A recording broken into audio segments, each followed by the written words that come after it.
Welcome back, everybody, to the fantasy portion of the Forward Down the Field podcast. It is the Week 4 edition coming at you. We're about to do the Week 3 recap. We'll start with, we'll just start with Jack. Why don't we? He did get his season high in points this past week, everybody. At basically 116. Wasn't enough though. Shane put up 152. Shane had a pretty good week. I mean, Derrick Henry only got him 10 points. Would have been 12, but he had that fumble. But yeah, it was a solid week. I mean, Neighbors only got him 3.3, but I mean, like everybody else came to play. They really want to put Jack on notice that, he's not just going to beat him up anymore. This is a new season, he's saying. And I think he intimidated Jack a little bit, and Jack backed down. I mean, Jack's just not getting love from his tight end position, Fannin. I mean, that might have been just a nice little splash in the pan. We'll see. I mean, Joe Flacco I do like, but you still have Njoku there. We'll see there. Chase Brown without Joe Burrow. I mean, that's starting to show like what that might look like. Um, but yeah, I mean, Jefferson hasn't really got it going yet. I'm sure he will at some point. You'd like to think it. Same with McConkey. McLaurin got banged up, almost scored. Kind of sucks he didn't. I have him in a different league. But yeah, I mean, he's got Pittman on his bench. He's got Hunt on his bench. His team's not honestly that terrible. It's not great uh, by any means, but we'll get more into Jack's team. Season high for Jack. He's projecting upward. Let's talk about Shane real quick. Caleb Williams, I believe Jack had him at one point, dropped him. Drew might have had him too, I think, and he might have been dropped. I'm not too sure. But now he's on Shane's team. And I think Caleb Williams, I know we hate him. I don't like him. I do think with Ben Johnson, he will have weeks like this, though. I don't think the Bears are that good by any means. Their defense sucks. But with that being said, that unit was good a little bit last year, and that it could get that way again. Who knows? But Caleb Williams, good pickup for Shane. Derrick Henry, 10 points. He's going to have better weeks. They have to give him the ball more. Krosky Merritt, I like him. To have a good week this upcoming week. We'll get into that. Tyreek had a pulse. Pickens without CD definitely blossomed. He might get shadowed though this upcoming week against. Actually, I don't know if he'll be shadowed, but Micah Parsons might not get Prescott time. Hunter Henry, what a week. Neighbors went down, I think. Only 2 receptions for 13 yards. Jackson Dart's coming in there. We'll see what happens with Neighbors going forward with Jackson Dart. I'm looking forward to seeing it. Pearsall, great game. Yeah, I mean, it was just an all around great week for Shane's starting lineup. 152 is a hell of a number. Next matchup, we'll go to Jeremy against Marty. These two get into it all the time. Who can count? Who can't count? Who knows, right? Um, who can count? Well, Jeremy, can you count to 108? Because that's what you got. Okay. And Marty, 105. You guys, man, what this is just a perfect outcome to you guys. 108 to 105. Wow. Nobody really wanted it. I'll tell you that much right now. Hurts 35 points obviously saved Jeremy for sure. Bengals defense only gave, oh no, he gave him -1. Wow. Okay, yeah. I mean, if it wasn't for Ken Walker getting 2 touchdowns, Jeremy, which really saved his number, and Hurts getting 35 and 4 touchdowns, yeah, Marty somehow wins this matchup with 105 points. I mean, Tracy went down for Marty. Obviously, that sucks. JMO had a great start. Oh, no, I said JMO. I'm sorry. Javonte Williams had a great start to the game, but then he fumbled and the game got out of hand against Chicago. Chase without Burrow, that hurts, man. That hurts. 3 tight ends went, and I know we only had 2 going this week. That's right, because Mark Andrews sat on your bench for 27 points. How can I forget? But anyway, the 3 tight end system might have worked for you this past week, Marty. I don't know what to say. On the bench though, for Jeremy, Devonta Smith, eight catches, touchdown, 60 yards, 20 points, and that's what you want there. But yeah, I mean Jeremy's team somehow got a squeaker, and it doesn't matter how you win as long as you win. Jeremy gets the bragging rights this time, Artie. Sorry to say. Let's see. Let's go to Jeff and Dom. Jeff and Dom are buddies. We all know Dom. Dom's a great guy. I like Dom. I like Dom a lot. But Dom filled the gap in this league in a large part to Jeff reaching out to Dom. We all took Dom in with open arms and welcomed into this league. And how does Jeff repay him? Jeff beats up on him, plays great defense, only allows 115 points.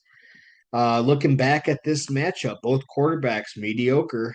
Achan McCaffrey, both good games. McCaffrey with a great 24-point game, though. Let's see. Brian Thomas Jr., man, your second round draft pick. Not been doing shit yet. T. Higgins without Joe Burrow, not good. Nico, on the other hand, and JSN for Jeff and Jawan Johnson all showed up, going down to the flex position. Io Manor, good, but Mason, much better. Mason's going to be a cowbell running back in that backfield for Minnesota. I have him in one league. I'm really hoping that happens, to be honest with you. Plus, I don't like Aaron Jones. But yeah, it was just Jeff in this one. I mean, Shane Dom had a good go with Devontae Adams. Eagles defense was fine. It's just he needs to get Brian Thomas going, and Kyler has to get going as well for him. And more importantly, he needs to get Rashee Rice back here in a few weeks. He desperately needs him in his lineup. Scatabo, 24 points, and Trey Tucker, 41 points. Uh, you know, that sucks we miss out on those games from people. But with that being said, so you got Scatabo. I mean, Tyrone Tracy's going to be out a few weeks. Singletary is not going to really split the carries all that much. I don't think Scatabo can catch, can run. He's what the fans want. Scatabo and Dart in the backfield. Who doesn't want to see that? I hope they actually do pretty good. Uh, kind of maybe I don't know, do something good for New York. It just be something different in the NFC East. My God. But yeah, anyway, Scatabo for you, Dom, should be a good insertion into your weekly lineup. And obviously, Jeff is really hoping to get Kittle back. Waddle on the bench with a good game. He has Likely coming back soon. Tajay Spears sitting there. Dontavian Wicks, not a good game, but I like him out of the receivers outside of Golden. Just because he's a rookie, waiting to see what happens to him. But outside of I know Jaden Reed's out for the season. Christian Watson's still dealing with ACL, not coming back anytime soon. I mean, it's either Dobbs, you know what he is. He's basically touchdown or bust. Dontavian Wicks, I feel like, is going to give him targets moving forward. So anyway, Jeff gets the win. Welcome to the league, Dom. Uh, you'll get it going, buddy. 1 and 2, we'll get your matchup here soon. Let's go to Jim and Drew's matchup here. The doctor lost not just this matchup, but he lost CD Lamb and James Conner this week. He put up 123 points, including a zero burger for CD. Might have been different if obviously those two players don't get hurt in this one, but in large part too, the Vikings defense did give Drew 32 points. So 32 points and not winning a matchup, that sucks. But yeah, Travis Kelce, we can talk about it more. I don't think he's going to have a good season this year. I'd honestly rather have Noah Gray. I mean, I just feel like Noah Gray just gets more targets, and I could look that up. I don't even know. I don't really care. But the fact is, I'm even comparing the two. That's not what you want.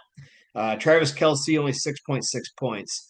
McMillan got a little banged up against the Falcons. We'll see what his health status is moving forward. Bo Nix, another pedestrian week.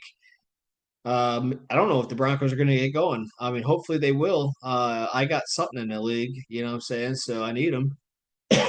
Jonathan Taylor's a stud. Kamara, not a good week.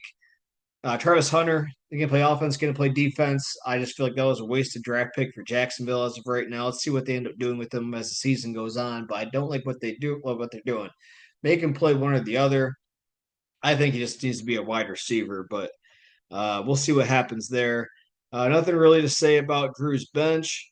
But however, on Jim's side, let's talk about Jim. Jim's a great squad. We talked about. Just look at the top three on his roster here: Jackson, Gibbs, Jacobs. That's just a great lineup to have to start any freaking week.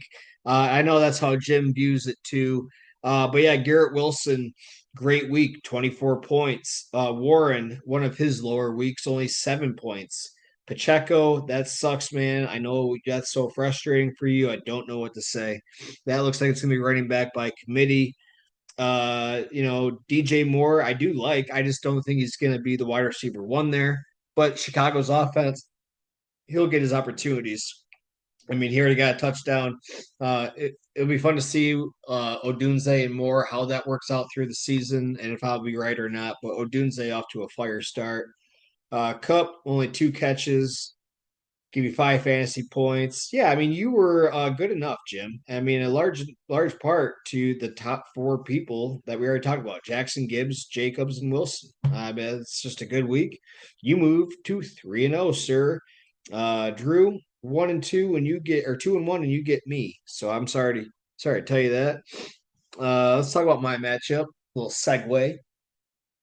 29 or 2 for 50. Mr. Allens took down Bird Williams, wonderful team. I love Baker Mayfield. I love watching the Bucks, so I automatically do like Bird's team. I'm going to be watching. I'll be knowing how good Baker and Bucky and Godwin and Evans and Abuka are doing all year, just because I like watching the Bucks. But anyway, Josh Allen, good game against Miami. Wasn't spectacular, but he got me 29 points. Uh, Over projected, I suppose, but I just thought he was gonna have a feast on the Dolphins. He'll be saving that for the Saints coming up. We'll talk about it. Amari and Hampton, Najee Harris out for the season, Achilles injury. Amari and Hampton's backfield. Hassan Haskins is going to get some touches. They might bring somebody else in, but it's going to be Amari and Hampton. So it's good for my fantasy squad, and he had a great week, 25 points. Even had like 6 or so catches in their passing game. Let's look at that real quick. 7 targets, 6 catches for 60 yards. We'll see what that looks like going forward. If he starts getting those targets too, forget about it. Montgomery, career rushing day, 2 touchdowns. Yeah, came to play. Let's go, Monty. Eat up, baby. Nakua doing Nakua things. I believe he's the wide receiver one as of right now. Yes, he is. Shakir, I think he's going to get it going with Josh Allen. He was last year's receiving leader for the Bills. He had a good week. Laporta, I think the best is still for him to come, but still a decent game against Baltimore. Mike Evans went down with the hamstring. He'll be out probably a month. That kind of sucks, but before he got hurt, he had 4 catches, 33 yards, and a touchdown for me. And oh yeah, I got Godwin on my bench, so give Godwin a week maybe to get acclimated to the game. He has if he does play this week, he has a tough matchup against Philly. I don't expect him to do all that much in that game, but give him like a week or two. Godwin's going to be getting let's just be Godwin will be doing Godwin things. So, but yeah, I mean Benson obviously is on my bench. Yeah, James Conner already went down. I already kind of talked about out for the season. Gruesome injury. I made myself watch it. Normally I don't do that. Yeah, wow, that really sucks to see. Truthfully, I know Benson's on my roster, but that does suck. But yeah, it's gonna be a big boost for me. Um, yeah, Bird's team is still a fun team. I mean, listen to this: Mayfield, Irving, James Cook, Amon Ra, Zay Flowers, Njoku, Brees Hall, Ibuka. I mean, yeah, he's got 2 quarterbacks on his bench. I don't like that, but his starting lineup is pretty damn good. There's a reason why he's projected over 140 every week so far to start this season. Uh, Brenna. took down undefeated Adam. Adam with a great week, 148. But Bed Bath and Beyond and Brenna, she had enough of losing, you guys. We all kind of talked about it, I think, at some point when I've seen you guys. This is a good squad that Brenna drafted. I mean, Mahomes, Robinson, Kyron, AJ Brown, Myers, Hawkinson, Dobbins, Ferguson, Steelers defense. Who doesn't love Jake Bates? She's got Xavier Worthy. Yeah, I mean, she picked up Smith Schuster in large part to Worthy going down. Legette's been hurt; he's coming back. I believe she dropped Bigsby and got Ollie Gordon or something like that. Yeah, Brenna's team's good, but Adam, you had a great week, man. Daniel Jones, Saquon only getting you 9.5 points. Obviously, you wanted maybe a little bit combined between those two players, and you could have probably gotten at least 10 or 11 more points with them, and you could have won. Same with Chuba Hubbard. I mean, that's where you lost the matchup. I feel like, but Brennan just had a good overall week, man. Just everyone kind of showed up. Jacoby Myers kind of disappointing. Patrick Mahomes somewhat disappointing, but everybody outside of that just really showed up for Brenna, and she just got in the win column. She just didn't want to lose the new season for her, and she just didn't want to deal with it anymore. So, yeah, Brenna gets to 1-2, Adam to 2-1. And that's going to wrap up the recap this week, and we're going to get into the picks right after this.